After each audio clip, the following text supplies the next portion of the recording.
Before you hear this, like, comment, share, and subscribe, because stories like this don't come from headlines, they come from places most people never see. You won't believe what investigators just discovered while interviewing death row prisoners about their daily lives. It started as a routine documentation project, meant to record what life is like for inmates waiting for execution. No appeals, no courtroom drama, just day-to-day existence. But as investigators moved from cell to cell, a pattern emerged that felt more disturbing than any single crime. These men weren't talking about their cases anymore. They were talking about time, and how it stops working the way it should. Every morning begins the same way. Lights on. Count. Silence. Meals arrive through a slot, eaten alone. Conversations happen through walls, voices of people you never see.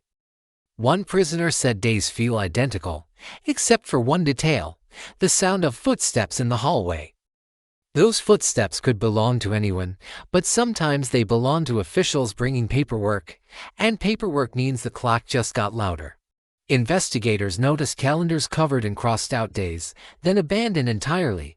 Some prisoners stopped tracking time altogether. Others followed strict routines, exercising in place, reading the same books again and again. Because routine creates the illusion of control, letters from family are read until the paper softens, then folded away like evidence from a past life. Then came the detail no one expected. Multiple inmates described the same fear, not of dying, but of being forgotten before it happens.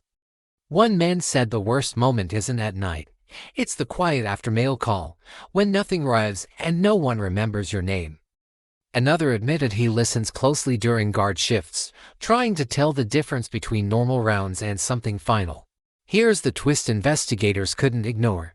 The system treats death row as a legal process, but daily life turns it into psychological isolation, stretched over years or decades.